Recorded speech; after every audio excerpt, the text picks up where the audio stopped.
Chemical bonding, इसमें मेरा nucleus रहता है, इसके आसपास में इलेक्ट्रॉन होगा, यहाँ न्यूक्लियस होगा, इसके आसपास में इलेक्ट्रॉन होगा। ये क्या होगा, इलेक्ट्रॉन न्यूक्लियस का अट्रैक्ट करेगा, या इलेक्ट्रॉन न्यूक्लियस का अट्रैक्ट करेगा, और न्यूक्लियस न्यूक्लियस में क्या होगा, रिपल्शन होगा। तो ओवरऑल फोर्स क्या बन गया, nucleus nucleus repulsion, nucleus electron attraction, electron electron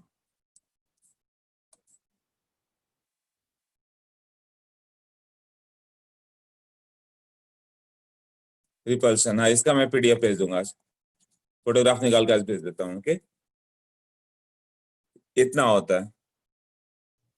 तो समझते जाओ क्या क्या होगा, न्यूक्लियस न्यूक्लियस में रिपल्शन होगा, न्यूक्लियस इलेक्ट्रॉन में अट्रैक्शन होगा, न्यूक्लियस इलेक्ट्रॉन में अट्रैक्शन होगा, और इलेक्ट्रॉन इलेक्ट्रॉन में भी क्या होगा, आपस में ये रिपल्शन होगा between two electron cloud. Okay, so if we try to develop the potential energy graph, potential energy diagram,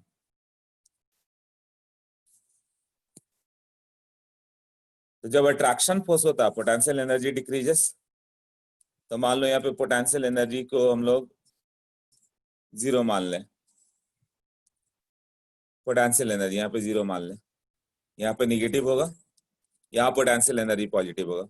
2 atoms ऐसे वाले जिसमें एक क्लॉकवाइज स्पिन हो और दूसरा जो जिसमें एक एंटी क्लॉकवाइज स्पिन हो, वो तो क्लच होगा तो क्या होगा, दोनों में नेट अट्रैक्शन फोर्स होता है, वो देखना होगा। तो अट्रैक्शन फोर्स होगा क्या, दोनों क्लोज आएंगे, तो यहाँ पोटेंशियल एनर्जी क्या होगा, धीरे धीरे कम होते जाएगी। जैसे एटॉमिक स्ट्रक्चर हुआ था, इन्फिनिटी पे 0 मान लिया था और सर्टेन पे इस तरह से इंक्रीज होते जाएगी। तो यहाँ पोटेंशियल एनर्जी क्या हो गया,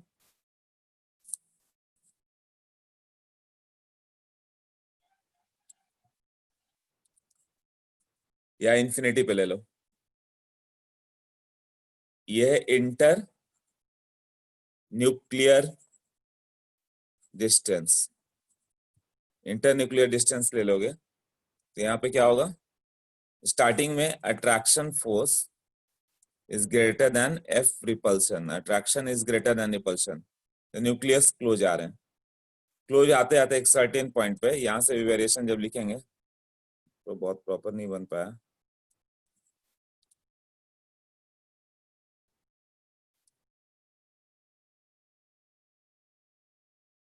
ऐसे होगा right. Attraction force is greater then repulsion force, तो जो दो एटम यदि क्लोज आ रहे हैं तो क्या होगा, attraction force is greater then repulsion force, तो पोटेंशियल एनर्जी डिक्रीज होगी। कहीं भी अट्रैक्शन फोर्स होगा तो पोटेंशियल एनर्जी डिक्रीजेस।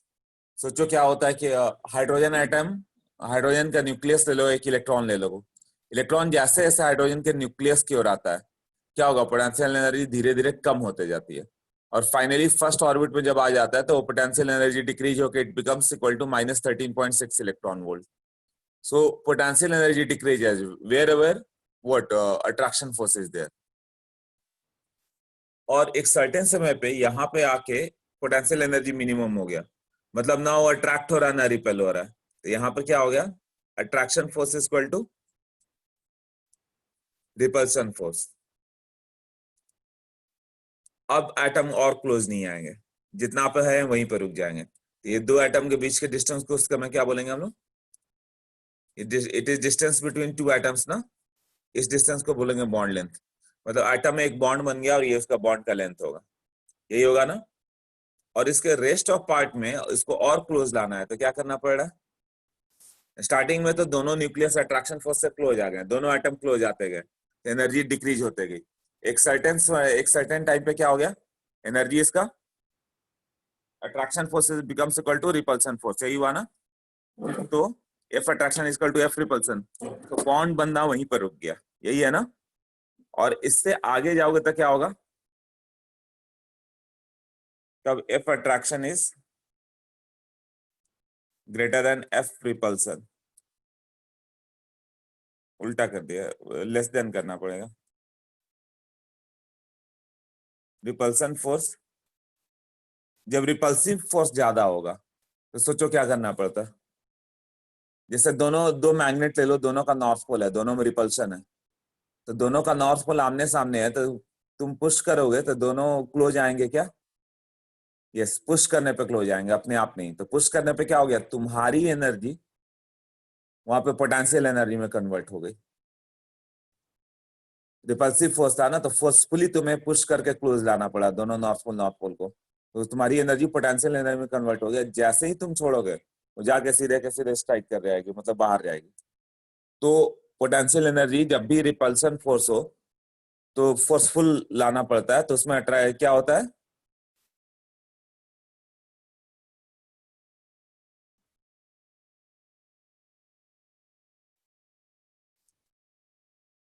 हाँ, ये repulsion force is greater than attraction force यहाँ पे, तो तुम्हें पोटेंशियल एनर्जी इंक्रीज होते जाती है।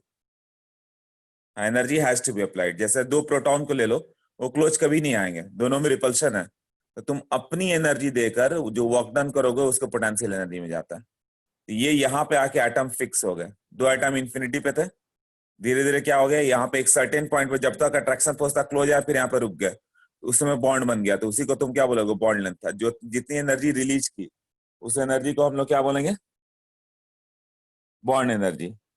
यही होगा ना, जो यहाँ पे एनर्जी रिलीज हो गई यहाँ से यहाँ तक में, this is called bond energy.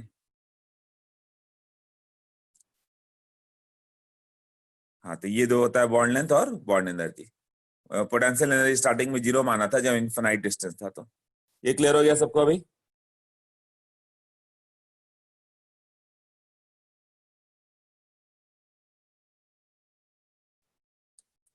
Yes yes.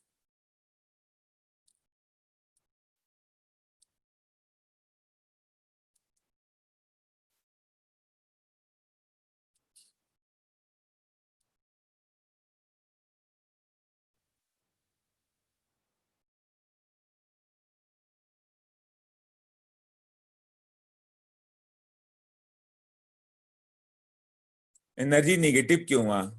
पहले ही 0 था, तो बाद में निगेटिव होगा ना। 0 था, वो हाइड्रोजन आइटम कंसेप्ट याद करो, हाइड्रोजन आइटम है, न्यूक्लियस है, इलेक्ट्रॉन इंफिनिटी पे है, जैसे जैसे क्लोज आएगा क्या होगा, पोटेंशियल एनर्जी वहां पे 0 ले लिया तुमने, तो जब क्लोज आ जाएगा तो पोटेंशियल एनर्जी क्या होगा, निगेटिव होगा ना। वही पोटेंशियल एनर्जी निगेटिव होकर कितना हो जाता था, -27.2 इलेक्ट्रॉन वोल्ट।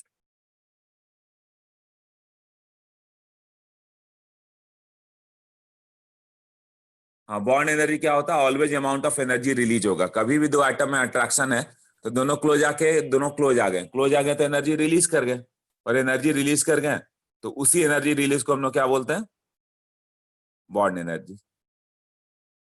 यही है ना। तो bond energy is always exothermic, और बॉन्ड ब्रेक करने में ऑलवेज एंडोथर्मिक रहेगा। क्लियर ना, अट्रैक्शन फोर्स था इसलिए एनर्जी रिलीज किया। हाँ प्रणय बोलो। क्या? तो सर गलती से हाथ ऊपर हुआ शायद। ओके क्रिश बोलो। सर मुझे वो डाउट था कि वो पोटेंशियल एनर्जी को किसके अगेंस्ट प्लॉट किया है ग्राफ में? Internuclear distance. Oh okay sir. हाँ, ओके इंटरन्यूक्लियर डिस्टेंस कम है कि ज्यादा है उस पर डिपेंड करता था। Okay, thank you sir. Okay, तो डिस्टेंस पहले इंटरन्यूक्लियर डिस्टेंस यहाँ पे लिखा है ना मैंने। हाँ हाँ, देखा वो सर, थैंक यू। यहाँ पे d इक्वल टू इन्फिनिटी ले लो, तो पोटेंशियल एनर्जी 0 था, जैसे जैसे क्लोज आएगा अट्रैक्शन फोर्स था तो एनर्जी रिलीज हुई। मान लो कि दो हाइड्रोजन एटम जब इन्फिनाइट से इधर आ गए तो क्लोज आके 20 जूल रिलीज किया, तो वही 20 जूल उसका बॉन्ड एनर्जी होगा। हाँ बोलो सर। सर वो बॉन्ड एनर्जी मेकिंग और ब्रेकिंग वाला एनर्जी बता सकते हैं कि कौन सा एनर्जी है? पूरा एक्सप्लेन करने दो मुझे, उसके बाद बताता हूँ सर। Okay sir. डाउट्स को हम लोग थोड़ा कम रखेंगे तो बेटर है, लेक्चर आगे जाएगा, नहीं तो छोटे छोटे कंसेप्ट में टाइम चले जाता है। या बाय द टाइम ओवर होगा तब तक तुम्हें सब समझ में आ चुका रहेगा। ये यहाँ तक में कोई प्रॉब्लम नहीं है ना, जो सामने लिखा है इसमें कोई प्रॉब्लम नहीं है ना, बस उतना देखा करो एवरीवन। हाँ, अभी मैं क्या बता रहा था कि इसके लिए हाँ, अब ये दो न्यूक्लियस हो गए। ये न्यूक्लियस है, यहाँ पे एक प्लस हाफ वाला है, वो दूसरे के प्लस हाफ से यहाँ पे न्यूक्लियस है, यहाँ पे माइनस हाफ वाला है। यहाँ डिस्टेंस कितना था? इन्फिनिटी। तो पोटेंशियल एनर्जी क्या मान लिया गया? 0। यहाँ पे के क्लोज आ गई है, क्लोज आके दोनों ओवरलैप कर गए। तो यहाँ पे क्या होगा? प्लस हाफ माइनस हाफ का पेयरिंग हो गया। तो ये जो डिस्टेंस कहलाएगा ये बॉन्ड लेंथ है।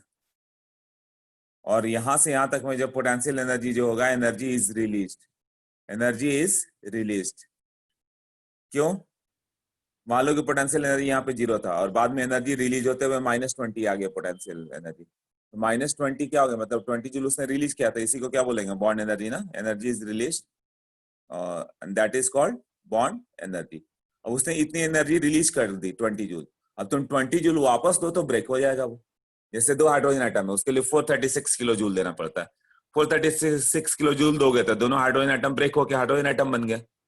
या अपोजिट, दोनों हाइड्रोजन एटम जब क्लोज आए होंगे तो इतना एनर्जी क्या करेंगे? रिलीज किया होगा, 436 किलो जूल एनर्जी रिलीज करेंगे।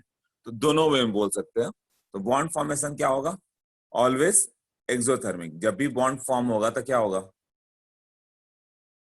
Bond formation is always exothermic and bond breaking always endothermic. हाँ, तो ये फिक्स हो गया कि बॉन्ड फॉर्म करना मतलब दो हाइड्रोजन एटम जब क्लोज आएंगे या दो क्लोरीन एटम क्लोज आएंगे तो मान लो 30 जूल एनर्जी रिलीज किया, 30 जूल एनर्जी रिलीज किया तो उसका बॉन्ड एनर्जी होगा। अब दोनों क्लोरीन स्टेबल हो गए रिलीज करके। अब तुम 30 किलो जूल उसको वापस दो तो दोनों क्लोरीन ब्रेक होंगे। तो उसको बॉन्ड ब्रेकिंग एनर्जी कहोगे या बॉन्ड डिसोसिएशन एनर्जी बोलोगे, और ये बॉन्ड एनर्जी बोलोगे जो बॉन्ड फॉर्म हो गया। दोनों का डेटा सेम होगा, कोई फर्क नहीं पड़ता, मतलब सेम हो गया। जैसे कि दो हाइड्रोजन एटम कंबाइन करके H2 बन गया, तो delta H equal to -x kilojoule per mole. ये क्या हो गया? इसकी बॉन्ड एनर्जी है ना। और अपोजिट होगा, H2 को तुम H और H में डाल दो तो डेल्टा H क्या होगा? पॉजिटिव होगा। अब +x किलो जूल होगा, तो इसको क्या बोलोगे? ये भी बॉन्ड एनर्जी है ना, but more specific bond dissociation energy. इतना तक से आ जाता।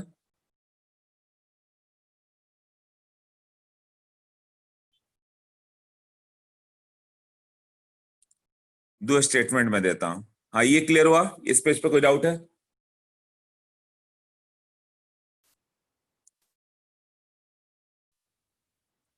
क्लियर है? ओके, नेक्स्ट पेज आता है।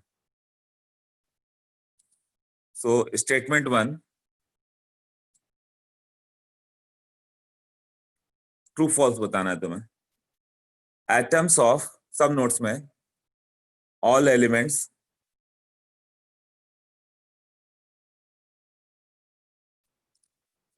undergo bond formation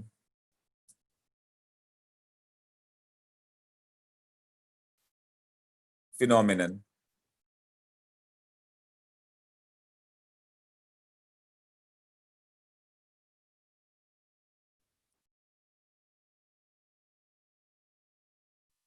Bond formation is always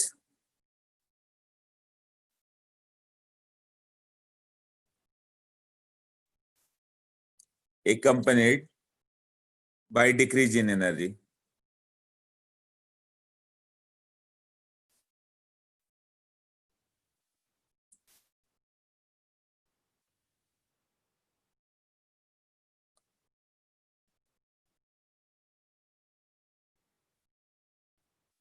कौन सा राइट है कौन सा रॉन्ग है? या दोनों राइट है या दोनों रॉन्ग है?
Right, first is false, mostly सबका राइट है,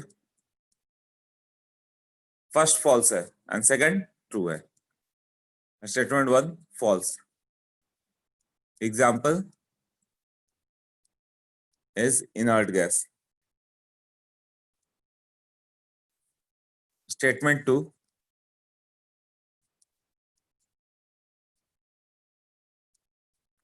ट्रू है।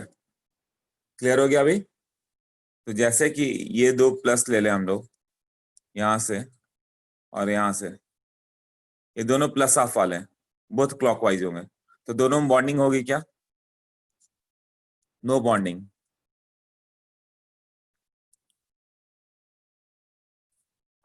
तो इसका कर्व कैसे जाएगा?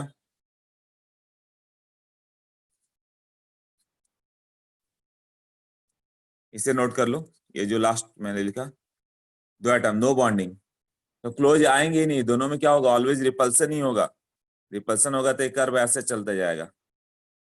तुम फोर्सफुली पुश करके लेते आओगे, जब उसमें अट्रैक्शन फोर्स ही नहीं है तो क्लोज कैसे आएंगे? तो दोनों नॉर्थ पोल जैसा बिहेव करेंगे।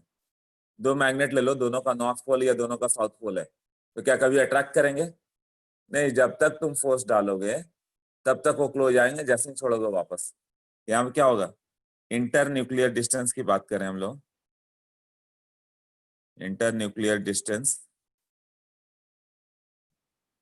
मतलब दोनों प्लस ऑफ वाले होंगे तो पेयरिंग नहीं होगा, दोनों एटम में क्लॉकवाइज स्पिन है। हाँ, तो उसमें पेयरिंग नहीं होता, तो इसमें क्या हो जाएगा बताओ?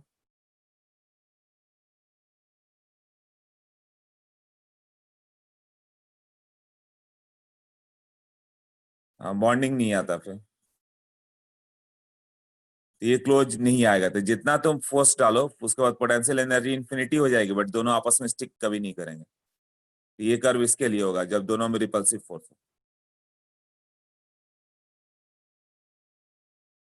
हाँ, डिक्रीजिंग अराउंड एक्स एक्सिस, ये एक्स एक्सिस पे इंटरन्यूक्लियर डिस्टेंस है। यहाँ पे पोटेंशियल डिस्टेंस क्या होगा? इस साइड एक्स इंफिनिटी मतलब डिस्टेंस इंफिनिटी है।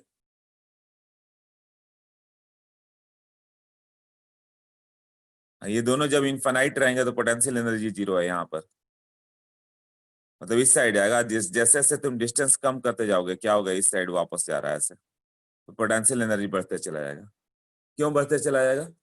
क्योंकि दोनों प्लस ऑफ वाले हैं, तो प्लस ऑफ वाले हैं तो अट्रैक्शन तो कभी हुआ ही नहीं, बॉन्डिंग होगी ही नहीं। पिछले बार क्या था? ये प्लस ऑफ था और इसको क्या लिया था मैंने? Minus of. ऐसे एक प्लस ऑफ था एक माइनस ऑफ था, तो क्या हुआ था? ये यहाँ से क्लोज आया, यहाँ अट्रैक्शन फोर्स है तो क्लोज आते आके यहाँ पे रुक जाएगा, ये यहीं पे रुक जाएगा ना।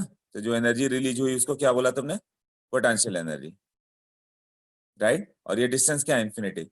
अब इसके बाद बॉन्ड नहीं बनेगा, अब अट्रैक्शन फोर्स खत्म हो गया, अब रिपल्सन है। तुम फोर्स डालोगे तो अब ये भी फर्स्ट कर्व जैसा बिहेव करेगा, ऐसे ऊपर जाएगा। तो ये इस तरह का कर्व आ गया। इस पे कभी कभी ये क्वेश्चन पूछ देता है कि H2 का कर्व कैसा होगा, इस तरह से जाएगा। क्लियर? देवांश, इतना लेट क्यों हुआ तुम्हारा? 8:42 में आ रहे हो तुम, कोई रीजन है लेट आने का?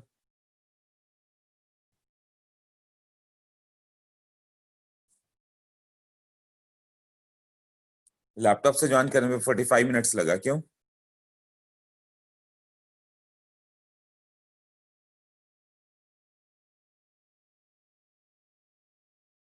अरे हम उसको डाउट पूछो अनम्यूट करके, मुझे हैंड रेस करो, अनम्यूट करता हूं, नहीं तो तुम बोलोगे फिर से रिपीट करो तो फिर से 25 मिनट लेंगे, 8:20 से 8:45।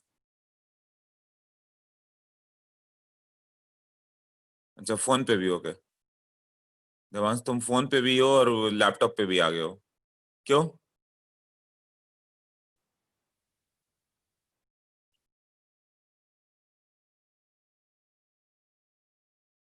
अच्छा, डिवाइस स्विच करो, ठीक है, तुम पहले से कर। हाँ बताओ, इसमें अब किसका किसका डाउट है? रेज योर हैंड, अभी मैं आंसर करूंगा।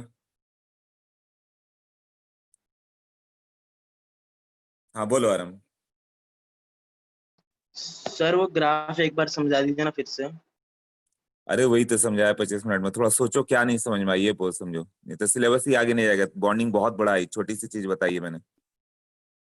सर ये कर्व वाला बताइए ना, वो वापस कैसे जा रहा है ऊपर? वो तो बता, क्या बताया था मैंने, बताओ कर्व क्यों ऊपर गया, कई बार बताया उस चीज को, बताओ क्या रीजन था। हाँ, अगर डिस्टेंस बढ़ेगा तो डिस्टेंस बढ़ेगा कि रिपल्सन बढ़ेगा? रिपल्शन बढ़ेगा तो ऊपर जाएगा। हाँ, रिपल्सन बढ़ेगा तो पोटेंशियल एनर्जी, और उसके बाद दो एटम को कितना भी क्लोज लाओ, क्लोज आ नहीं आ रहा है। फिर यस सर। दो एटम अपने आप जब तक क्लोज आए तब तक एनर्जी रिलीज करते गए, बॉटम पे पहुंच गए, रुक गए, उसी को तुमने बोला बॉन्ड लेंथ है, बस इतना ही बॉन्ड लेंथ होगा, है ना। Okay sir.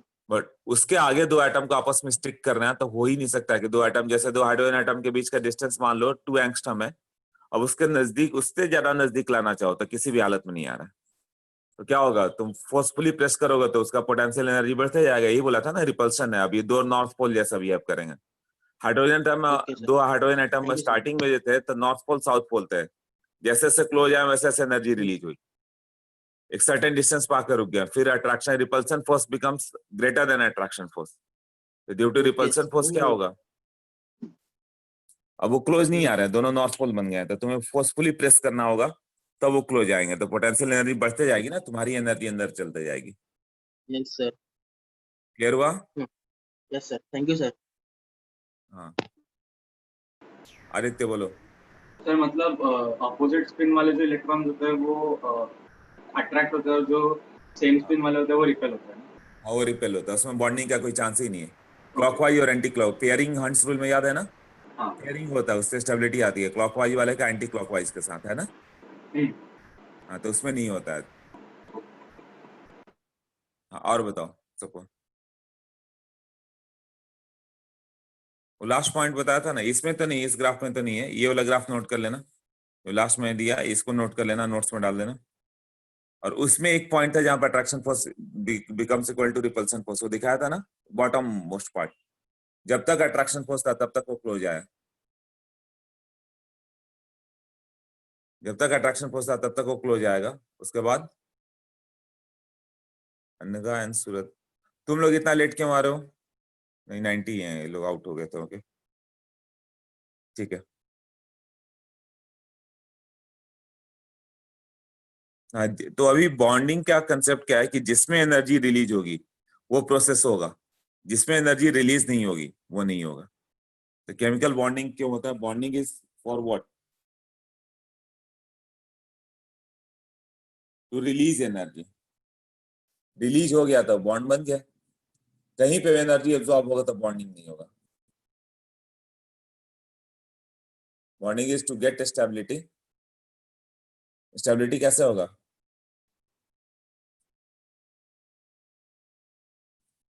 हाँ, बताओ क्या डाउट है।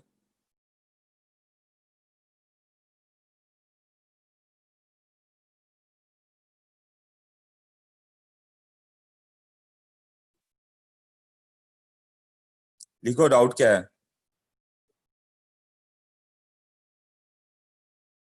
सुकृत राइट? अरे अनम्यूट करने का तो ऑप्शन ही नहीं है तुम्हारे पास, माइक नहीं है सुकृत।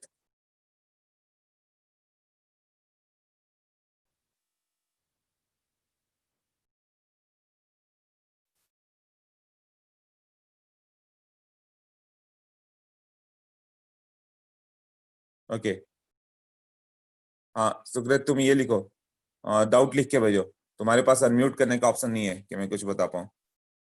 To get stability by releasing energy, यही है ना। तो बॉन्डिंग क्यों होता है किसी भी केस में जिसमें एनर्जी रिलीज करे, तो वो, हाँ हाँ सुकृत बोलो तुम, हैंड क्यों रेज करो, चैट तो करो, लिखो वो। अच्छा लिखा तुमने? नहीं लिखा है, डाउट लिखो, तुम्हारे पास अनम्यूट का कोई ऑप्शन नहीं है।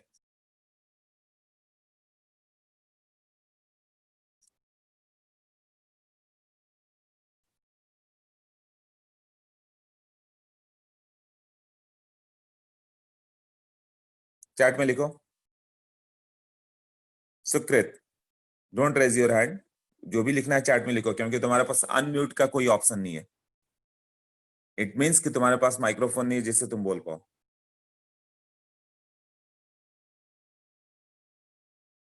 हाँ, कहाँ पे था, हाँ एफ अट्रैक्शन एफ रिपल्सन वो बता दिया था, ग्राफ के लास्ट में था। तो ये ग्राफ बता दिया कि जिसमें एनर्जी रिलीज होगी वो होता है, राइट। तो किसी भी चीज में बॉन्डिंग क्यों होता है, टू गेट द स्टेबिलिटी। और स्टेबिलिटी कैसे मिलती है, एनर्जी रिलीज करके। एनर्जी रिलीज कब होगी, जब अट्रैक्शन फोर्स होगा, अट्रैक्शन फोर्स से एनर्जी रिलीज हो जाती है। हाँ आप सोचो जैसे कि मेटल है, सॉलिड है, सोडियम सॉलिड है, आयरन सॉलिड है। क्यों सॉलिड है, क्योंकि आयरन गैस या सोडियम गैस जब क्लोज आए होंगे तो सॉलिड बना होगा, सॉलिड बना होगा तो एनर्जी रिलीज किया होगा। उसमें कौन सा बॉन्ड बनेगा, वो मेटल है, तो मेटल के अंदर कौन सा बॉन्ड बनता है, मेटालिक बॉन्ड। तो due to metallic bond energy is release, energy release करके क्या हो गया, उसे स्टेबिलिटी मिली होगी, यही होगा ना। एनर्जी रिलीज करके स्टेबिलिटी मिल जाती है। तो कोई भी बॉन्ड क्यों होता है, to get the stability by releasing the energy. जैसे दो हाइड्रोजन एटम क्लोज क्यों आए, क्लोज आने से क्या होता है, दोनों क्लोज आएंगे तो एनर्जी रिलीज करेंगे, जिस रीजन से रिलीज करें, रिलीज करके स्टेबल हो जाएंगे, तो तुम बोलोगे बॉन्ड फॉर्म हो गया। तो कभी भी बॉन्डिंग क्यों होता है, to get the stability by releasing energy. कई बार ऑक्टेट भी कंप्लीट होता है, कई बार बॉन्डिंग ऑक्टेट के लिए भी होता है, जब ऑक्टेट होगा तो एनर्जी रिलीज होता है, बट वो एक्सेप्शन है, बहुत सारे एक्सेप्शन है उसका, एक दो ही है, मतलब कुछ ही है जिसमें ऑक्टेट कंप्लीट होता है, बात रेस्ट बिना ऑक्टेट के स्टेबल होता है। तो ये चीज ये नहीं बोलोगे कि ऑक्टेट के लिए होते हैं, हाँ बस इसके लिए बोलोगे to get the stability by releasing energy, यही वर्ड है। तो जैसे XCF2 भी बना, जेनॉन फ्लोराइड, तो उसने एनर्जी रिलीज किया तो वो करेगा, तो वो फॉर्म होगा, है ना। बट HEF2 नहीं बन पाता, मतलब उसमें एनर्जी देना पड़ेगा, तो वो HEF2 नहीं बन पाएगा। तो नेचर में जो एग्जिस्ट नहीं करता, समझो एनर्जी रिलीज नहीं कर रहा है। अब क्यों नहीं रिलीज कर रहा है, उसके भी कोर में जाओगे तो हीलियम का आयोनाइजेशन एनर्जी बहुत हाई है। तो हीलियम का आयोनाइज करने में इतना एनर्जी लगता है कि फ्लोरीन वो दे नहीं पाता। ओवरऑल एनर्जी क्या होता है, एब्जॉर्ब होता है, एंडोर्जिक हो जाता है। क्लियर हुआ। हाँ तो ऑल जो भी नेचर में वो स्टेबल होता है इसी स्टेट पे। हाँ बॉन्ड फॉर्मेशन, तो बॉन्डिंग इसी के लिए होता है, ऑक्टेट के लिए नहीं होता है। हीलियम बॉन्ड नहीं बनाता है, helium, neon, argon, krypton xenon से स्टार्ट होता है। नीचे क्या होता है, आयोनाइजेशन एनर्जी कम हो जाता है, तो जेनॉन को कम एनर्जी भी देके आयोनाइज हो जाता है, मतलब लोअर एनर्जी पर अनपेयर्ड हो जाता है, तो बॉन्ड बनाता है। आगे आएगा वो कैसे कैसे बॉन्ड बनाता है, तभी तो बॉन्डिंग का स्टार्ट कर रहे हैं हम लोग। अब H2+ भी होगा, H2+ भी होगा तो क्या होगा, इसमें बॉन्ड बनेगा। हाँ तो बॉन्ड कैसे बनेगा, यहाँ से यहाँ तक फिर वही कर्व जाएगा, ये रहेगा ऐसे, तो इस तरह से H2+ बन गया। इसमें भी बीच में एक इलेक्ट्रॉन है ना, 1 इलेक्ट्रॉन, हाइड्रोजन एटम, और इसके बीच में क्या होगा, ये एक ही इलेक्ट्रॉन है ऐसे, और ये एक है, और ओवरऑल पे प्लस चार्ज है।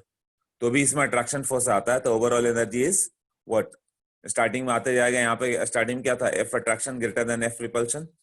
इस पॉइंट पे क्या हो जाता था, दोनों इक्वल हो जाता था, और बाद वाले में क्या हो गया, repulsion is greater than attraction. अभी तक में केवल ये कर्व कभी पूछ लिया तो पूछ लिया कि ये कर्व क्या है ना। तो ये तुम्हें ये पूछ लेगा कि ये डिस्टेंस कौन सा है, तो ये डिस्टेंस बॉन्ड लेंथ है, ये डिस्टेंस क्या है, बॉन्ड एनर्जी। बस इतना ही, इतने तक में क्वेश्चन बनता है अभी तक के लेक्चर में। Okay next. तो केमिकल बॉन्ड का हम लोग स्टार्ट करते हैं।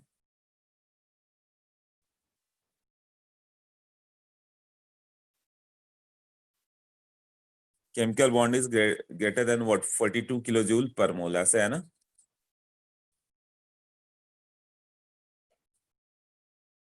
बॉन्डिंग मतलब हम लोग बोल रहे हैं कि एनर्जी ज्यादा रिलीज होती है, कितनी रिलीज होती है, 42 किलो जूल से ज्यादा, बट कहीं पे कम कहीं पे ज्यादा भी होगी। कब होगा, तो ये केमिकल बॉन्ड को क्या बोलेंगे, बॉन्ड कैसा है, it is the type of force, ये सब नोट्स में लिखे हुए, type of force of attraction, type of force of attraction between bonded atoms या ions, between bonded atoms or ions after bond formation.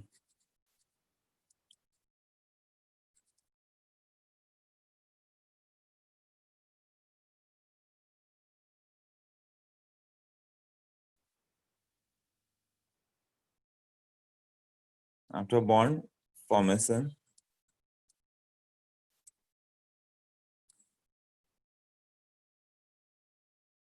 its bond dissociation energy is bond dissociation energy is greater than 42 kilojoule per mole. 42 kilojoule पर मोल। तो मैंने ये data JEE advance का सोच के दे दिया, कई बुक में डेटा नहीं दिया 42 किलोजूल वाला, तो इतना इंपॉर्टेंट नहीं है कि 42 किलोजूल याद ही किया जाए, बट रियल डेटा जिसको लर्न करना कर लो। जेई एडवांस से कभी भी न्यू क्वेश्चन कुछ भी आ जाता है, इसलिए जो 42 किलोजूल से ज्यादा एनर्जी रिलीज करे उसको हम लोग बोलेंगे केमिकल बॉन्डिंग में। अब एनर्जी स्केल आएगा, कोई इससे ज्यादा होगा कोई कम भी होगा। जैसे कि एनर्जी स्केल की बात करें तो ये सब नोट्स में लिखा हुआ है मेरे।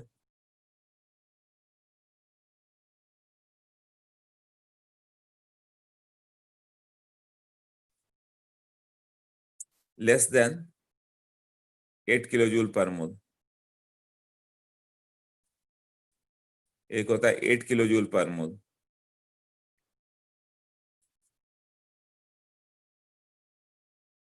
और एक हो गया 42 किलोजूल पर मोल, और एक होगा ग्रेटर देन 42।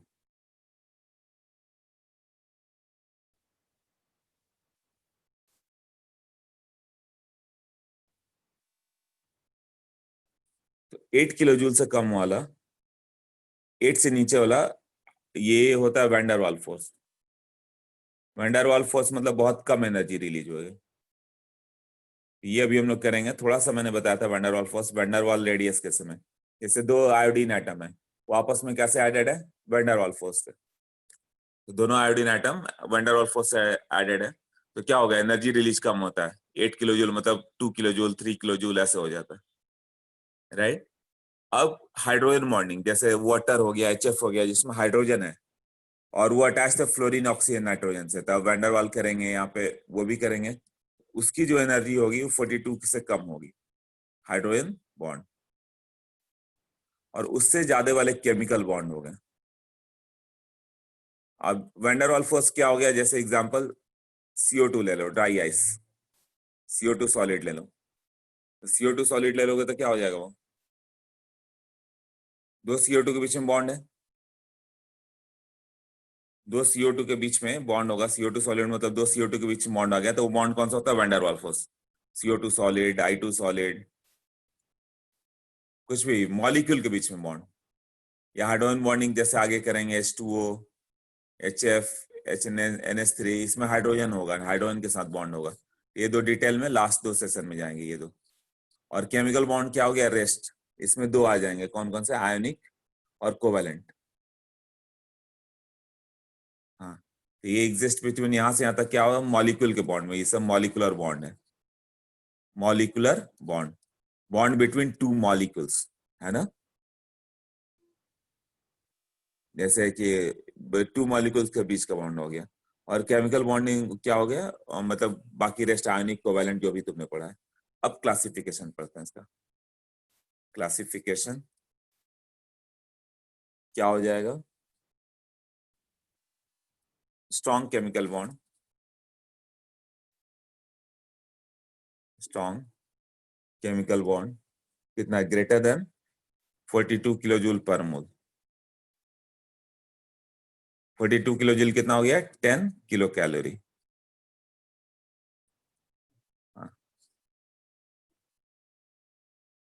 और ये कितना होगा? वीक केमिकल बॉन्ड,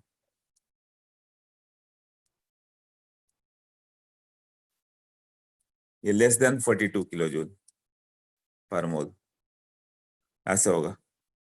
तो 2 आ गया, स्ट्रॉन्ग और वीक। अब स्ट्रॉन्ग वाले में क्या होगा? 10 किलो कैलोरी से ज्यादा वाले को बोल रहे हैं हम लोग। तो ये हो जाता है पहला इसमें कोवेलेंट बॉन्ड, दूसरा हो जाएगा आयनिक बॉन्ड,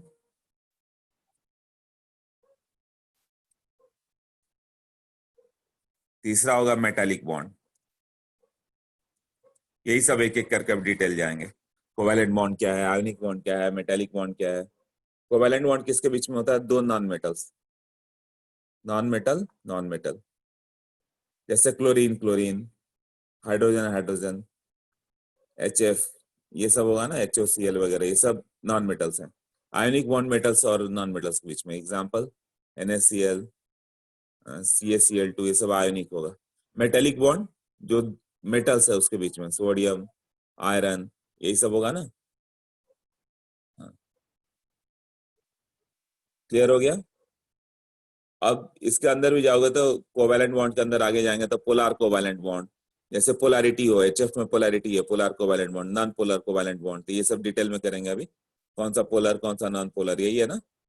अब शेयरिंग पे भी देखोगे तो कोवैलेंट बॉन्ड कैसा होता है, सिंगल कोवैलेंट बॉन्ड, जैसे सिंगल बॉन्डेड कौन सा होगा, fluorine fluorine, double bonded covalent bond, O double bond O, nitrogen का N ट्रिपल बॉन्ड N, ऐसे ही होगा ना। अब उसमें एक और बॉन्ड आ जाएगा, कोऑर्डिनेट बॉन्ड या डेटिव बॉन्ड।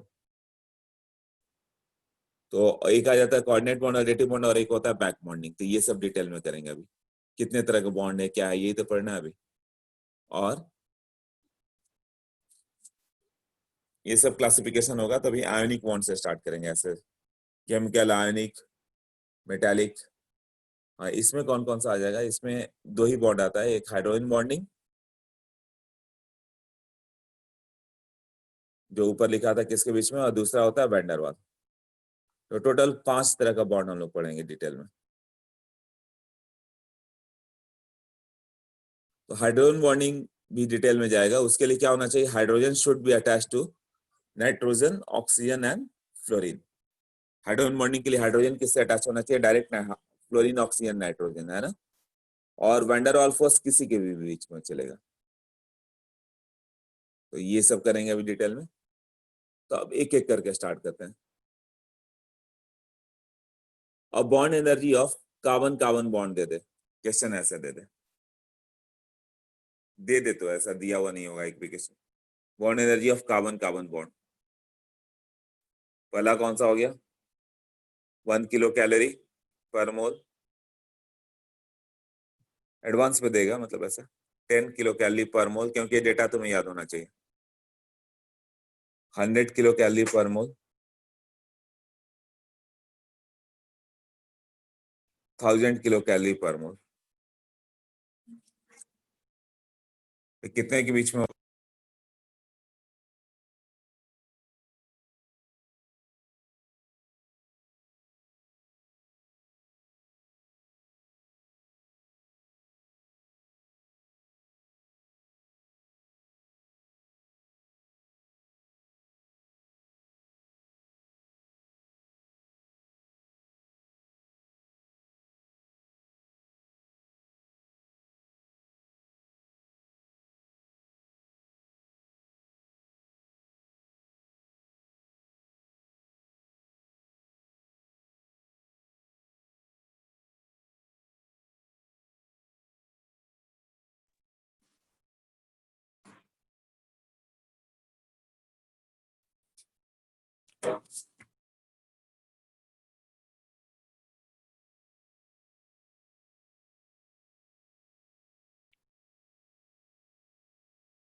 हाँ चलो अब बताओ,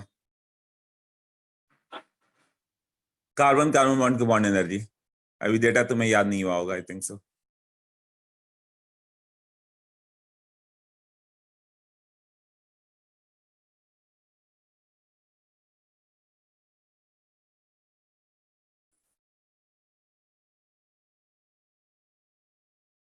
हाँ, 10 से कम वाला तो हाइड्रोजन बॉन्डिंग और वैन डर वाल्स फोर्स है, वीक बॉन्ड, 10 किलो कैलोरी से कम वाला। 10 से ऊपर ही केमिकल बॉन्ड है ना, तो 10 से ऊपर क्या दिख रहा है, 1000। तो ये अच्छा, ये कार्बन कार्बन बॉन्ड ना, ये डायरेक्ट ऑर्गेनिक में लर्न करना है कि हाँ इतना होता है 100 किलो कैलोरी। बट गेस कर सकते हो कि 10 से कम तो मॉलिक्यूलर बॉन्ड से हो तो हो ही नहीं सकता, ये कोवेलेंट बॉन्ड है। 10 से ज्यादा होगा, 10 से ज्यादा कितना होगा, मोस्ट अप्रोप्रिएट 100 दिखेगा, 1000 वगैरह तक बहुत हाई हो गया, वहां तक नहीं जाता। ओके, नेक्स्ट करें हम लोग। इसमें नोट्स में मॉलिक्यूलर अट्रैक्शन पहले दिया हुआ, बट आई थिंक कि मॉलिक्यूलर अट्रैक्शन अभी नहीं करें हम लोग, सीधे हम लोग कोवेलेंट बॉन्ड से स्टार्ट करते हैं।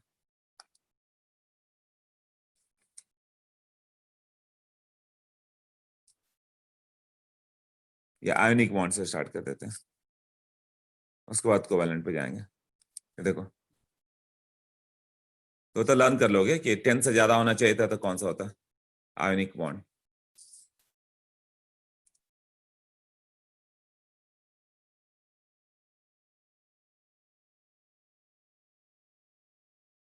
So it can be formed, it exists between the bonded atom and ions and can be formed by the following two ways.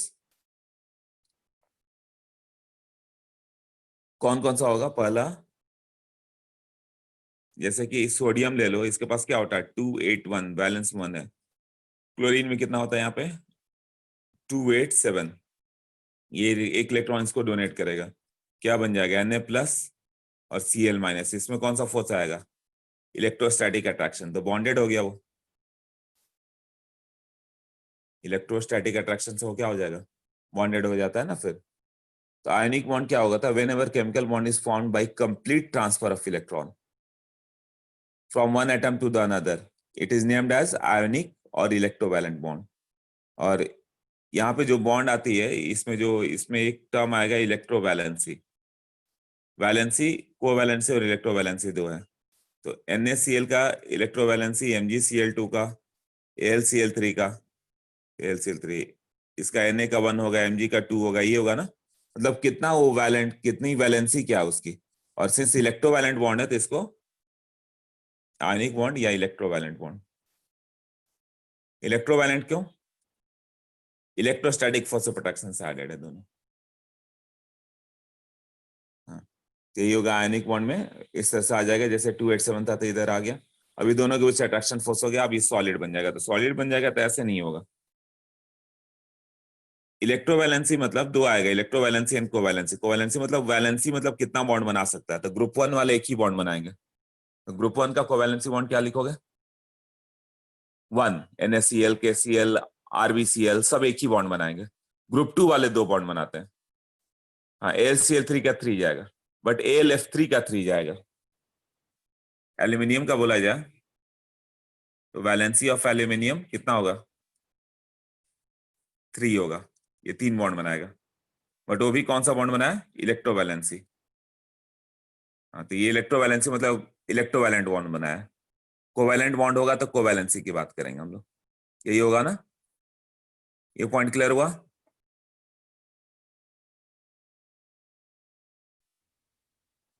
हाँ, ओके। तो इसमें जब हम लोग बात करें कि अब ये NaCl बन गया, तो Na molecular mass of NaCl एक रॉन्ग कंसेप्ट होगा जाता है। क्यों? ये बताया था मैंने। क्या प्रॉब्लम है इसमें? Is it correct? Statement correct है क्या?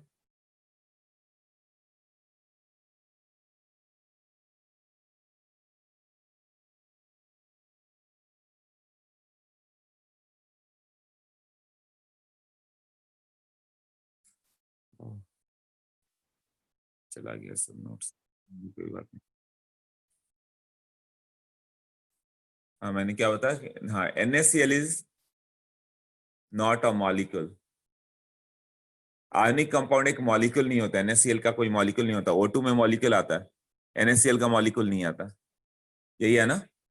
हाँ, तो NaCl is not a molecule. हाँ, तो फॉर्मूला मास होता है।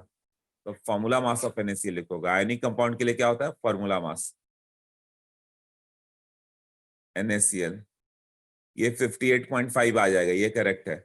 बट कहीं मॉलिक्यूलर मास ऑफ NaCl लिख रहे हो तो रॉन्ग हो जाता है। NaCl मॉलिक्यूल है ही नहीं कि मॉलिक्यूलर मास लिखोगे, ये लिखोगे तो ये स्टेटमेंट रॉन्ग हो जाता है। क्लियर ना? ओके। तो अब ये एग्जिस्ट कैसे करता है? सॉलिड स्टेट में जब Na+ लोगे तो सॉलिड मिलता है, मतलब बहुत सारे Na+ और Cl- स्टिक किए होंगे, तो ऐसे स्टिक करते हैं Na+, Cl-, Na+, Cl-। इस तरह से 3D में इंफिनिटी तक गए, Cl-, Na+, ये भी इंफिनिटी तक गए।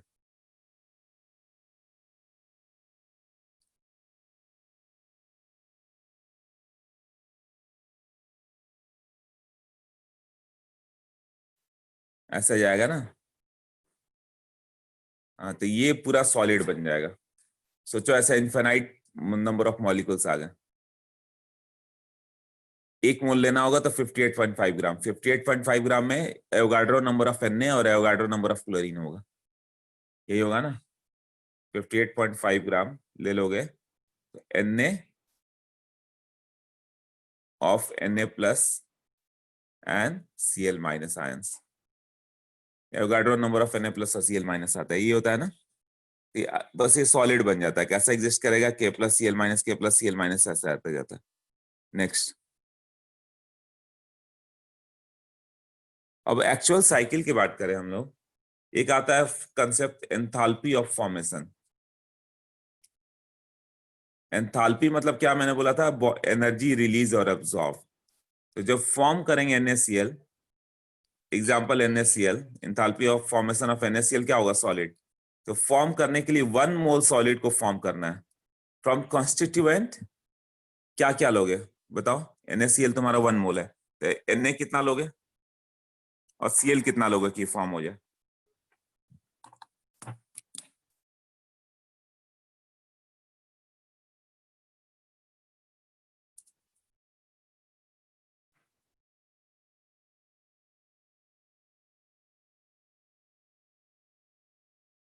वन मोल ऑफ बोथ नहीं, Cl तब तो Cl गैस नहीं मिलेगा ना। Cl किस स्टेट में मिलता है, यही बॉन्ड नेबर साइकिल था जो मैंने बोला था केमिकल बॉन्डिंग में पढ़ेंगे।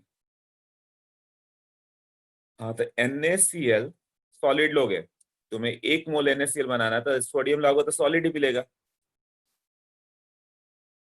क्लोरीन किस स्टेट में मिलेगा, Cl2, तो तुम हाफ मोल ही लाओगे ना तभी तो बन जाएगा। एंथैल्पी ऑफ फॉर्मेशन मतलब 1 मोल को फॉर्म करना है, 1 मोल sodium and half mole chlorine लेकर फॉर्म करोगे। हाँ, तो ये इसको हम लोग बोलेंगे, इसमें जो एनर्जी रिलीज हुआ that is enthalpy of formation of NaCl, और वो ऑफ कोर्स वो नेगेटिव होगा, एनर्जी रिलीज होगी, यही है ना।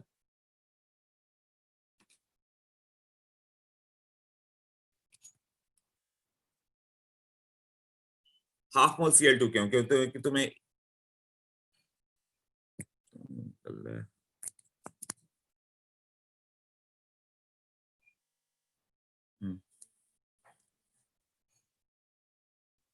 enthalpy of formation,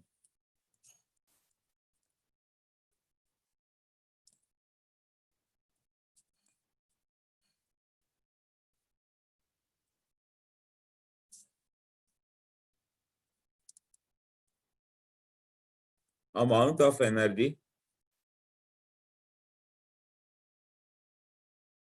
released, या सम केसेस में अब्सॉर्ब भी होता है, जैसे एक्सप्लोसिव में एक्सप्लोसिव बनाओगे तो एनर्जी अब्सॉर्ब करके बनेगा। Amount of energy released when 1 mole of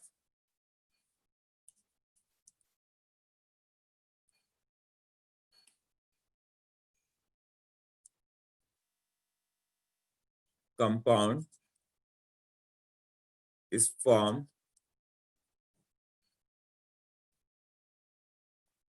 directly from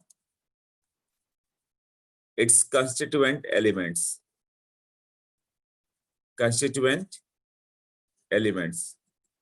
तो अमाउंट ऑफ एनर्जी रिलीज जब उसको डायरेक्टली कंस्टिट्यूएंट एलिमेंट से फॉर्म होगा, जैसे कि NaCl सॉलिड हो गया,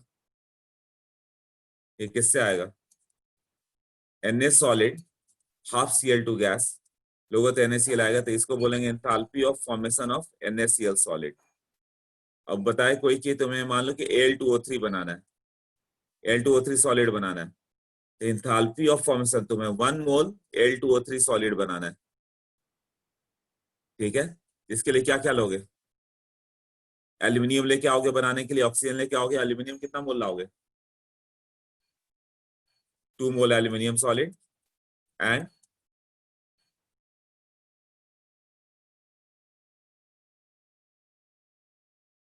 ऑक्सीजन लेके आएंगे कितना, हाँ 3/2,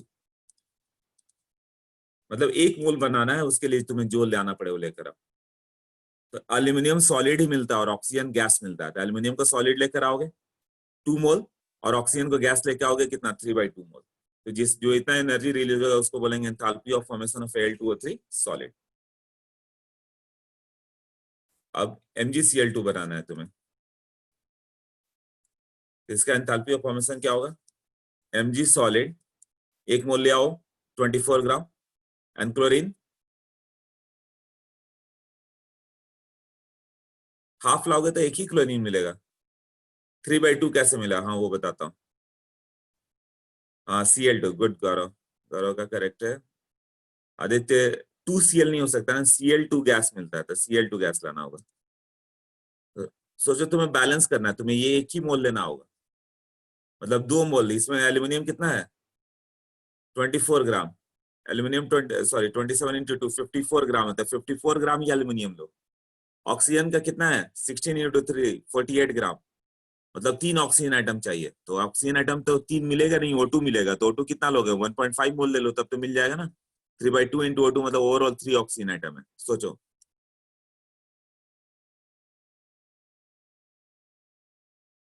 सोडियम भी एक लेना पड़ा, तो ये एक लोगे। क्लोरीन भी एक ही चाहिए, तो तुम Cl2 लाओगे तब तो 2 क्लोरीन मिल गया। तो तुम्हें एक ही क्लोरीन लेना होगा ना, तो हाफ Cl2 कर दो तो मिल जाएगा। क्लियर हुआ? MgCl2 के लिए 1 Mg और 1 क्लोरीन से काम हो जाएगा। Na2O के लिए 1 मोल Na2O लेना है, क्या लेना होगा?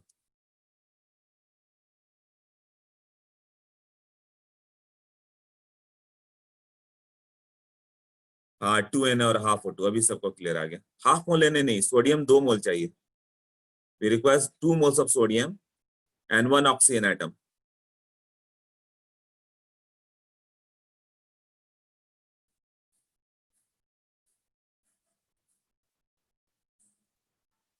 सोडियम देखो, सोडियम का 2 मोल चाहिए, तो 2 मोल सोडियम लाओ 46 ग्राम। ये 2 चाहिए था ना। ऑक्सीजन का एक ही एटम चाहिए था, तुम O2 ले लोगे तब तो 2 एटम मिल गया ना। एक ही चाहिए था, हाफ O2 लो। अब बताओ कितने लोग क्लियर हुआ? क्लियर हुआ? यस और नो?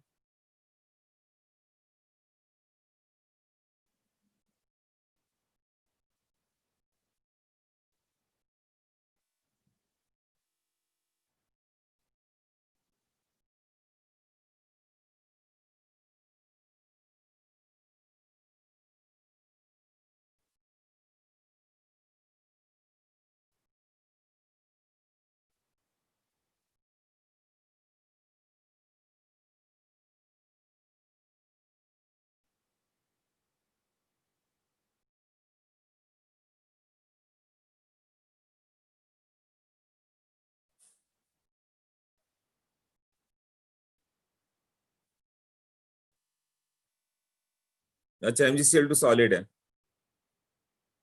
एक और एग्जांपल कुछ भी ले लो, ये सॉलिड लिखा है मैंने ऐसे, गैस नहीं वो। अच्छा एक और चाहिए तुम्हें एग्जांपल, तो एक काम करो AlF3 ले लो। AlF3 के लिए क्या होगा? Al सॉलिड और F2 गैस 3/2 F2। यदि कंसेप्ट समझ में आया तो 1-2 एग्जांपल ही काफी होता है, नहीं तो एग्जांपल पे एग्जांपल भी वर्क नहीं करेगा। समझने की कोशिश करो उसी को।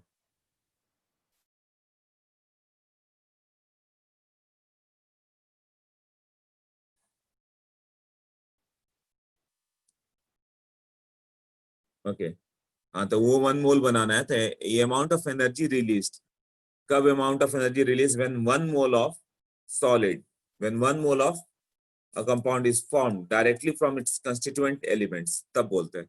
इसको हम लोग लिखते हैं एंथैल्पी ऑफ फॉर्मेशन। अब लिखते हैं बॉर्न हेबर साइकिल, जो मैंने बताया था कि उसमें जाके डिस्कस करेंगे। बॉर्न हेबर साइकिल, जैसे Na solid plus half Cl2 gas gives out NaCl solid, ऐसे ही है ना।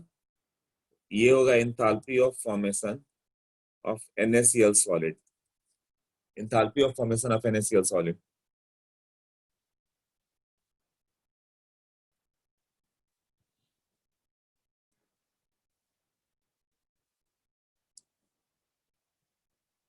तो ये energy enthalpy of formation of NaCl solid होगा। थोड़ा अंदर सोचो क्या किया होगा तुमने। Na सॉलिड है, तो सारे सोडियम क्लोरीन से रिएक्ट करेंगे तो बाद में एक कंपाउंड कैसा बन रहा है, Na plus Cl minus Na plus Cl minus ऐसे बन रहा है ना। एक एक एटम अलग होना चाहिए और उसके बाद सब पे सोडियम पे प्लस आना चाहिए और इस पे माइनस आना चाहिए, यही होगा ना, प्लस माइनस चार्ज के साथ। तो सोडियम के एक एक एटम को अलग करोगे तो तुम्हें एक अमाउंट ऑफ एनर्जी देना पड़ेगा। उस एनर्जी को क्या बोलते हो, delta H sublimation. Delta sublimation of solid देना पड़ा, तो सॉलिड क्या होता है, गैस में बन जाता है। Cl2 ले लो तो क्या बन जाएगा, Cl गैस। यहाँ पे क्या देना पड़ेगा, bond dissociation energy of chlorine, but half mole है ना, तो half into bond dissociation energy. अब Na 1 मोल मिल जाता और क्लोरीन भी 1 मोल मिल गया। अब Na क्या होगा, अपना इलेक्ट्रॉन बाहर करेगा, तो उसके लिए तुम्हें क्या देना पड़ेगा, आयोनाइजेशन एनर्जी। आयोनाइजेशन एनर्जी दोगे तो Na प्लस गैस और इलेक्ट्रॉन बन गया। अभी इलेक्ट्रॉन क्लोरीन पे अटैक करके क्या बन जा रहा है, Cl माइनस गैस। तो यहाँ एनर्जी जो रिलीज होती है that is called electron affinity. फिर Na प्लस और Cl माइनस, 1 मोल Na प्लस 1 मोल Cl माइनस आ गया। जब ये दोनों क्लोज आएंगे तो क्या होगा, ये एक लैटिस फॉर्म होगा। फिर यहाँ पे जो एनर्जी रिलीज हो गई, लैटिस एनर्जी। तो लैटिस एनर्जी क्या था, 1 mole solid is form directly from constituent ions. Ions Na plus और Cl माइनस है। एंथैल्पी ऑफ फॉर्मेशन ओवरऑल क्या हो गया, लैटिस भूल गए, ओके। लैटिस एनर्जी का डेफिनेशन लिखा था पीरियोडिक टेबल में, amount of energy release when 1 mole of solid is formed directly from constituent cations and anions। NaCl, Na plus और Cl माइनस 1 मोल दिया हुआ है, मान लो इधर 1 मोल क्या हो गया, Na plus Na plus Na plus Na plus ऐसा 1 मोल है। और Cl माइनस पे कितना 1 मोल है। ये जब दोनों क्लोज आएंगे तो कैसा आएगा, ये आएगा फिर ये आएगा, Na plus Cl minus, energy release होगी, फिर एक Na प्लस फिर Cl minus Na plus Cl minus ऐसे होते जाएगा। 3D स्ट्रक्चर था, जो एनर्जी रिलीज हुई that is called lattice energy. Clear हुआ लैटिस एनर्जी क्या है।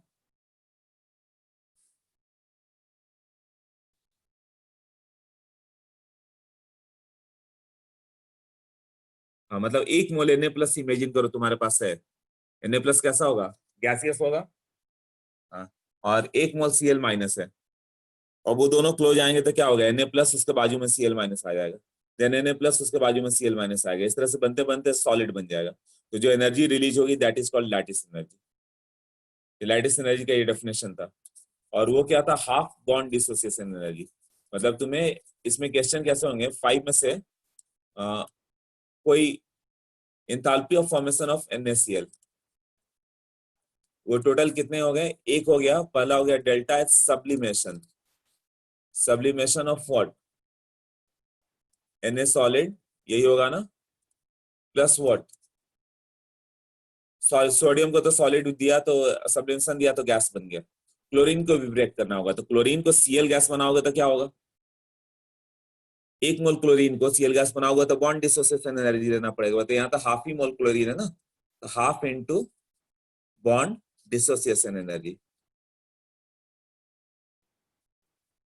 अब इससे हुआ क्या फर्क, वो सोचो, half into bond dissociation energy से दोनों के दोनों गैस बन चुके हैं, Na और Cl, यही बना ना। अब यहाँ पे ये भी Na गैस बन चुका है, ये भी Cl गैस बन चुका है।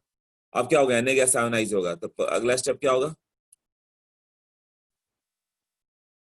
Ionisation energy of sodium gas. Na plus में आ गया, अभी ये इस स्टेप तक आ गया, नेक्स्ट तक। अब वो इलेक्ट्रॉन किधर जाएगा, क्लोरीन के इनसाइड, तो वो क्या हो गया, electron affinity of Cl minus chlorine gas. And at the last जब Na प्लस और Cl माइनस जब आपस में कंबाइन कर गया तो लैटिस एनर्जी इज रिलीज। तो टोटल ये 5 का कॉम्बिनेशन होगा।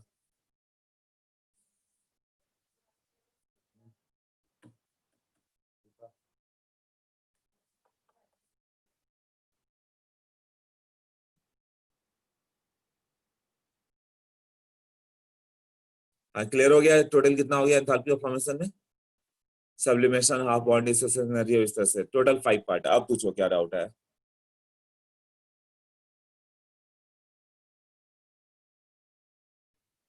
Hundred 100% clear, very good. हाँ बोलो। सर इधर हमारे पास जो क्लोरीन है वो ऑलरेडी हम लोग का गैस फॉर्म में ही है, वैसे हम लोग को फॉर्म डिसोसिएशन एनर्जी क्यों देना पड़ा? वो Cl2 में है, तो पहले Cl क्लोरीन ब्रेक तो हो, Cl गैस बनेगा, फिर Cl माइनस में जाएगा वो। हाँ, तो मतलब हम लोग का जो Cl2 है वो हम लोग को पहले Cl बना, बाद में हम लोग ने इसे एक आयन में चेंज किया। हाँ, वो पहले Cl गैस बनाओगे। जैसे सोडियम तुम आयरन को ही कहीं रिएक्ट करना है, तो आयरन को तोड़ोगे ना, एक एक एटम अलग होगा ना, हाँ हाँ हाँ। Cl2 FeCl3 बनेगा। तो पहले आयरन के एक एक एटम को ब्रेक करना पड़ेगा, एटोमाइज करना पड़ेगा, क्लोरीन को भी एटोमाइज करना पड़ेगा, एक एक एटम ओके। अलग करूंगा। अब I2 सॉलिड ले लिया जाए ना, तो I2 सॉलिड पहले तो गैस बनेगा, हाँ। और फिर तो गैस को ब्रेक करोगे, तब एक एक आयोडीन का एटम अलग होगा, फिर आयोनाइजेशन एनर्जी, इलेक्ट्रॉन एफिनिटी आता है। ओके। हाँ रे बोलो। Understood. Thank you sir. Okay, sir ये इलेक्ट्रॉन एफिनिटी में तो एनर्जी रिलीज होगा ना, तो वो माइनस होना चाहिए। नहीं वो बाद में वहां पे माइनस करके लिख देना, अभी तो बस ये 5 का कॉम्बिनेशन है, साइन नहीं देखा मैंने, प्लस माइनस कौन सा है। अच्छा, ओके सर। जो जहां रहेगा वैसे कर देंगे। Okay sir, thank you. Okay,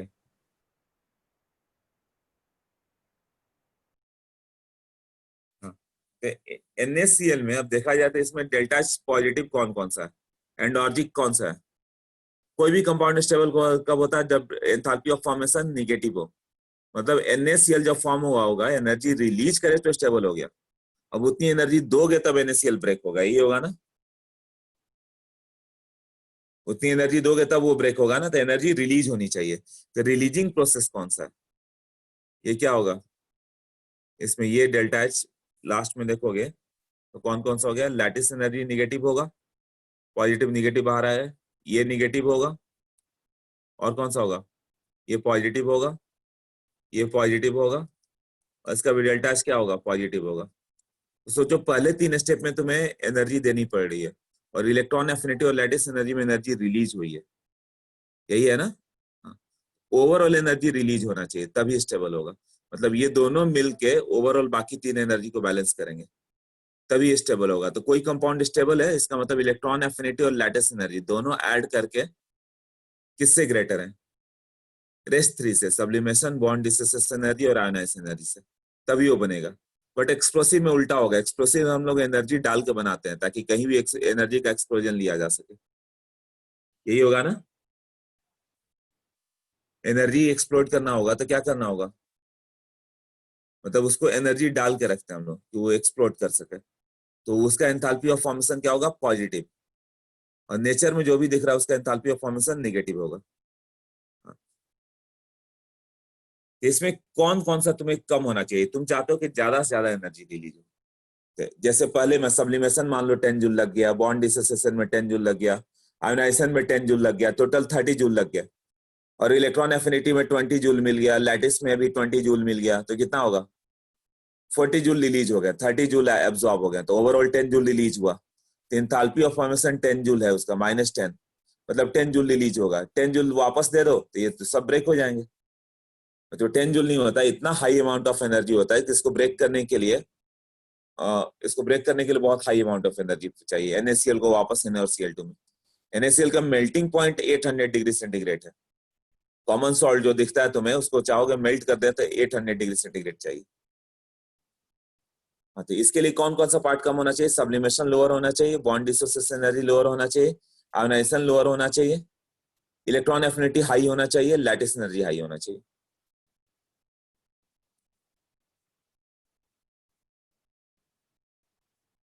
okay, तो नेक्स्ट एक और एग्जांपल कर लें इसका।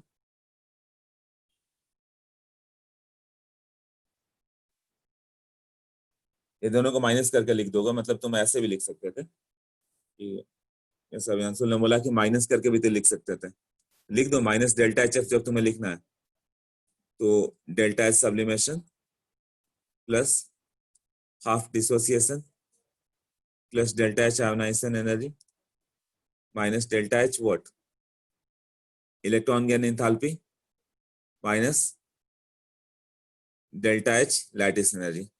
या सबको प्लस रखो, बाद में माइनस साइन तो आएगा ही, इलेक्ट्रॉन एफिनिटी तो निगेटिव ही होता है, -20 या -20 रख देना।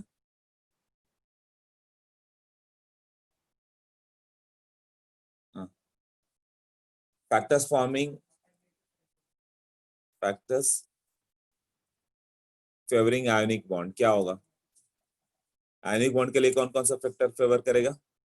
आयोनाइजेशन एनर्जी क्या होना चाहिए? ये लो होना चाहिए। इलेक्ट्रॉन एफिनिटी हाई होना चाहिए। लैटिस एनर्जी हाई होना चाहिए। जितना ज्यादा रहे उतना होगा, आयोनिक बॉन्ड को फेवर करेगा वो।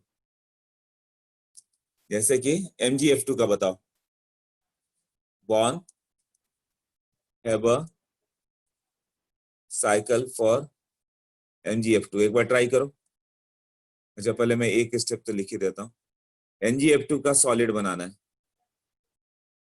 तो इसके अंदर क्या क्या प्रोसेस होगा? Mg सॉलिड लोगे, Mg solid plus F2 gas, हाँ क्या प्रोसेस आएगा बताओ? कौन कौन से 5 स्टेप्स आएंगे?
Okay, that's good observation.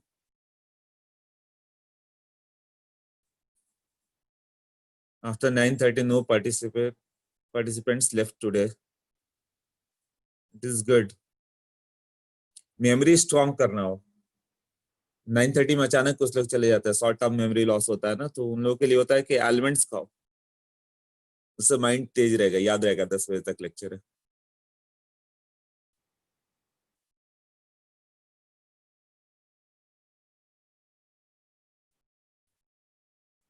हाँ भार्गव, करेक्ट है तुम्हारा। Walnuts too, right. Almonds, walnuts, nuts are very good for ये ब्रेन पावर जो होता है।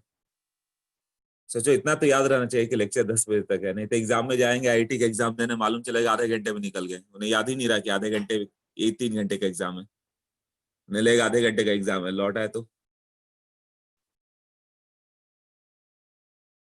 कॉस्टिस राइट है।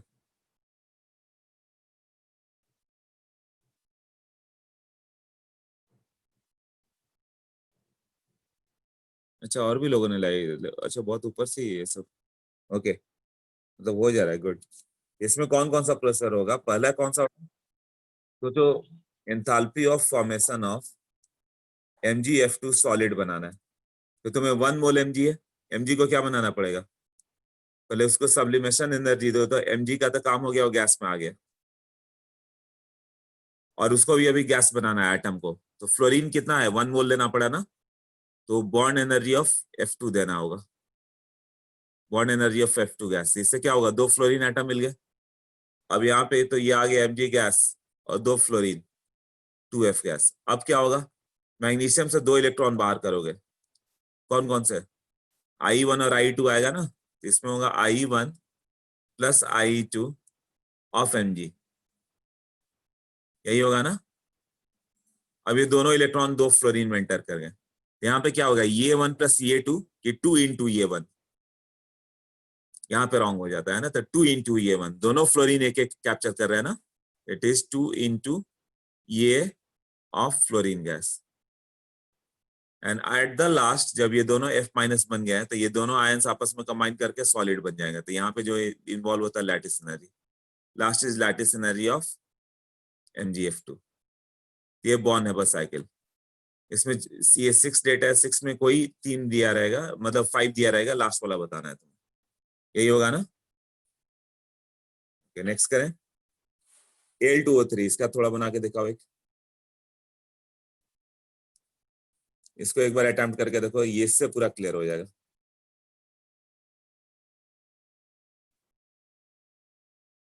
टेक योर टाइम, चलेगा।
Okay, attempted.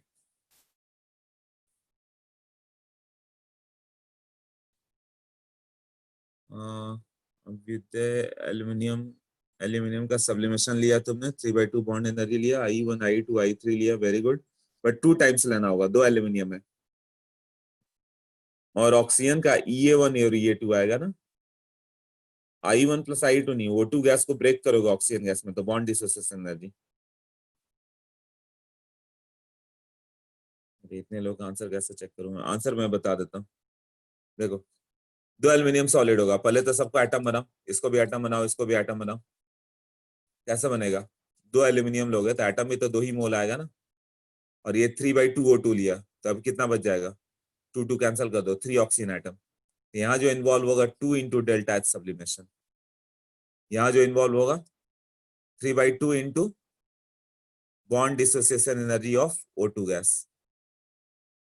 एक O2 को ब्रेक करने में जितना चाहिए एनर्जी 3/2 मोल लिया ना, अब एल्यूमिनियम किस में कन्वर्ट होगा, Al3+ में, तो क्या इन्वॉल्व होगा, I1 plus I2 plus I3, तो तीनों इलेक्ट्रॉन बाहर आएंगे, बट ऐसा 2 मोल है, 2 मोल होगा तो क्या हो जाएगा, 2 टाइम्स ना I1 प्लस I2, तो ये 2Al3+, और ये 6 इलेक्ट्रॉन पे चला गया, अब यही है ना, अब 6 इलेक्ट्रॉन इसको मिल जाएंगे तो तीनों ऑक्साइड में बन जाएंगे, तो ऑक्सीजन ही दोनों इलेक्ट्रॉन कैप्चर किया तो EA1 प्लस EA2, और ऐसा 3 ऑक्सीजन आइटम है तो 3 आ जाएगा। अब ये सब गैस है, अब ये आपस में क्लोज आएंगे और सॉलिड बन जाएंगे, तो जो एनर्जी रिलीज होगा that is called lattice energy.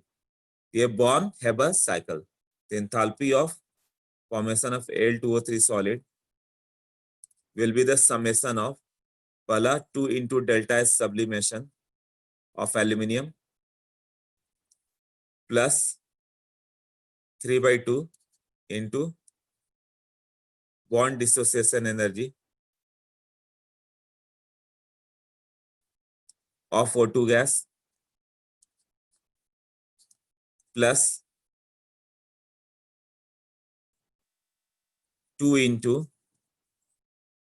I1 plus I2 plus I3 of aluminium plus 3 into EA1 plus EA2 and at the last lattice energy। अब सोचो, अब आउटपुट इसे नोट कर लो, ये वाला साइकिल नोट्स में नहीं दिया मैंने, नोट्स में नहीं है, ये अभी बताया तो इसे नोट कर लो। अनुराग बोलो। सर मुझे ये नहीं समझा कि आपको 3 ऑक्सीजन के मॉलिक्यूल्स कैसे मिले, एटम्स। तुमने हाफ मोल O2 लिया ना, 1.5 मोल O2, हाँ Al2O3 के लिए 3 ऑक्सीजन एटम चाहिए, हाँ और O2 का तुम 1 मोल लोगे तो तुम्हें 2 मिल जाएंगे, तो 1.5 मोल O2 लेना पड़ेगा ना। हाँ 1.5 मोल O2 लोगे तो उसका डबल, मतलब 3 ऑक्सीजन एटम्स आएंगे। ओके ठीक है सर, हाँ। Thank you. हाँ आगे से बोलो। सर मुझे ये नहीं समझ में आया, वो 2 टाइम आपने EA1 प्लस EA2 हाँ ऑक्सीजन गैस है, एक ऑक्सीजन गैस 2 इलेक्ट्रॉन कैप्चर करेगा, पहले एक आएगा वो माइनस बन जाएगा, दूसरा आएगा तो O2 माइनस बन जाएगा, यही होगा ना। तो दोनों जब EA1 और EA2 इन्वॉल्व है इसमें, EA1 और EA2 इन्वॉल्व है इसमें, तो उसमें क्या हो जाता है, ऐसा 3 ऑक्सीजन आइटम है, 3 अलग अलग आइटम इमेजिन करो, तीनों में 2-2 इलेक्ट्रॉन गए, तो एक में जाएगा तो EA1 प्लस EA2, ऐसा 3 ऑक्सीजन आइटम है तो 3 times of the EA1 plus EA2 ना। क्लियर हुआ?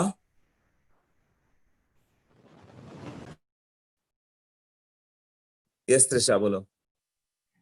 सर इसमें जैसे लैटिस एनर्जी नेगेटिव होने वाला है, तो वैसे EA1 प्लस EA2 नेगेटिव होगा कि वो पॉजिटिव रहने वाला है, बिकॉज इस बार 2 इलेक्ट्रॉन्स निकाले, आई मीन 2 इलेक्ट्रॉन, इंपॉर्टेंट है, तुम बताओ ऑक्सीजन में 2 इलेक्ट्रॉन एंटर किया तो क्या होगा। तो वो पॉजिटिव होना चाहिए ना। नहीं, ऑक्सीजन में इलेक्ट्रॉन एंटर किया ना तो O2 माइनस था, याद करो, ये कई बार बताया था कि आएगा, क्वेश्चन आया भी था। नहीं, बट जब पहला इलेक्ट्रॉन जाता है तभी नेगेटिव होता है, लेकिन दूसरा जाता है तो पॉजिटिव होता है ना सर। हाँ यस, और ओवरऑल दोनों इलेक्ट्रॉन गया तो तो पॉजिटिव होना चाहिए। पॉजिटिव होता है, राइट। तो वहां पे पॉजिटिव होता है, ये मैंने बोला था कि बॉन्डिंग में अभी बता रहा हूँ, लर्न कर लो, आएगा एग्जाम में, आया भी था। ओके ऑक्सीजन में दोनों इलेक्ट्रॉन जाता है तो पॉजिटिव होता है, फिर भी बॉन्ड क्यों बन रहा है, अब तुम्हें समझ में आ जाएगा क्यों बॉन्ड बनता है। Okay sir. हाँ,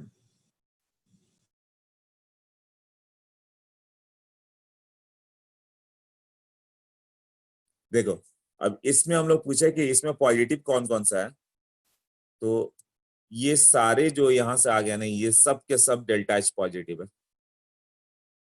फिर भी Al2O3 इज हाईली स्टेबल। क्यों हाईली स्टेबल होगा बताओ? बहुत हाई स्टेबल होता है, Al2O3 ब्रेक ही नहीं होता, डेल्टा एच निगेटिव है। ओवरऑल डेल्टा एफ एच क्या होगा? Al2O3 इज निगेटिव, मतलब लैटिस एनर्जी बैलेंसेस, हाँ, all the energy, lattice energy very high होगा and it balances all the energies. तो ये लर्न कर लो, lattice energy balances all the energies, इसे नोट कर लो। Very high lattice energy, alone lattice energy ही सबको उतना एनर्जी दे देगा। सब में 10 जूल 10 जूल 10 जूल ऐसे एनर्जी लेंगे तो लैटिस एनर्जी वहां पे अचानक 1000 जूल रिलीज हो गया, तो ओवरऑल एनर्जी रिलीज हुआ ना, ये नोटेड। MgO का बताओ क्या होगा? Magnesium oxide. एक और कर लेते हैं, मैग्नीशियम ऑक्साइड, ये नोट करके। MgO के लिए क्या क्या होगा? 5 स्टेप्स। अब तो डायरेक्ट लिख सकते हो ना कि डेल्टा HF, आगे नेक्स्ट पेज कर दो, ये नोट कर लेना, एग्जांपल एक्स्ट्रा है। MgO सॉलिड, सॉलिड और गैस एक जैसा होता है, अब बताओ क्या क्या स्टेप्स होगा?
स्टेप्स रिटन देखो,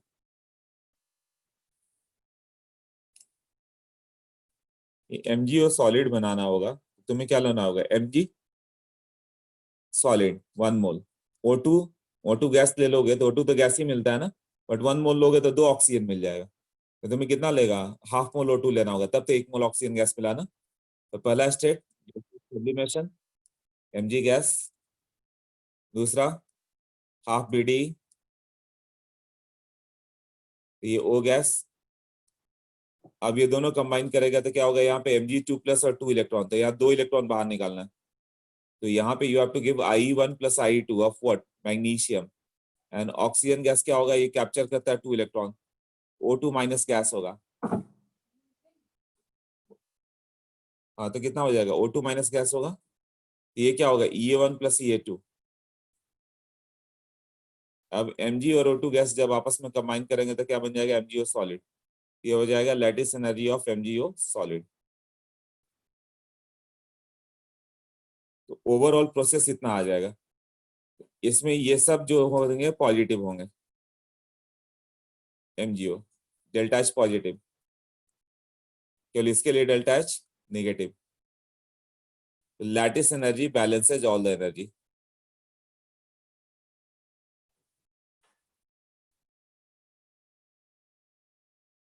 Very high amount of lattice energy balances all the energy. Overall delta HF MgO solid stable है ना, MgO solid equal to negative।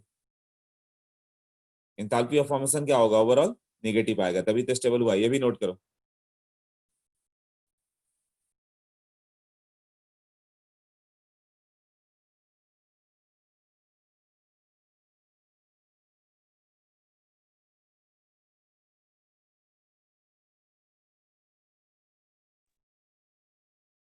Noted?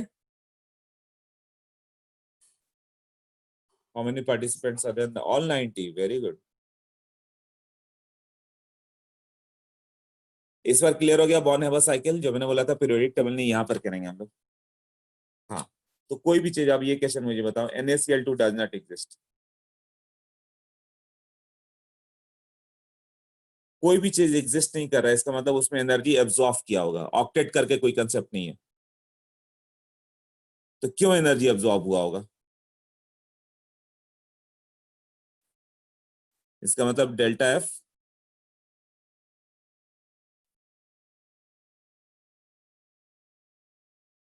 लो। सार्थक बोला कि आज का अटेंडेंस देखकर मुझे रोना आ गया, क्यों? अच्छा तुम्हें लग रहा है कंपटीशन बढ़ गया? ऐसे 20 लोग जाते थे तो कंपटीशन आउट हो गया था, है ना? अच्छा खुशी के आंसू है। Lattice energy not enough to balance इस किसकी एनर्जी को, NaCl2 सॉलिड लोगे तो ऑफकोर्स पॉजिटिव हो रहा है। इसमें I2 ऑफ Na ये बहुत हाई होगा, is not balanced bye lattice energy.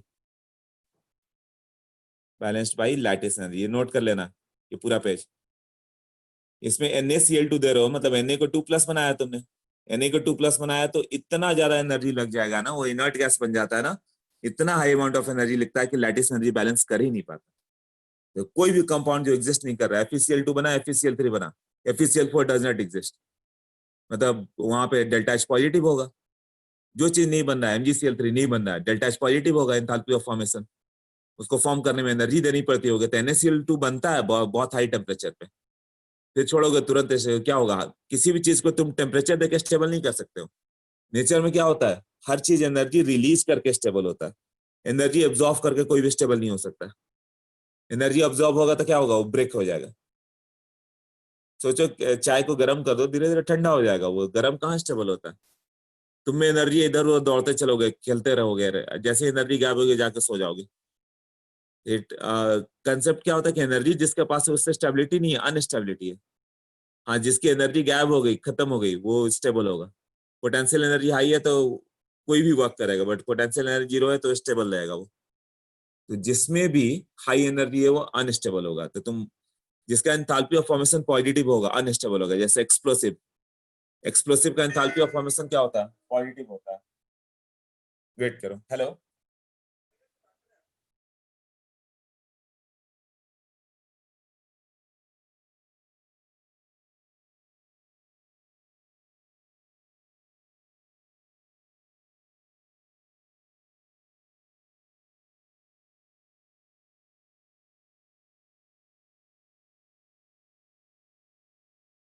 हाँ ये क्लियर हुआ?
चलो तो आज यहीं पे एंड करेंगे हम लोग, है ना? मुझे जाना पड़ेगा अभी, तो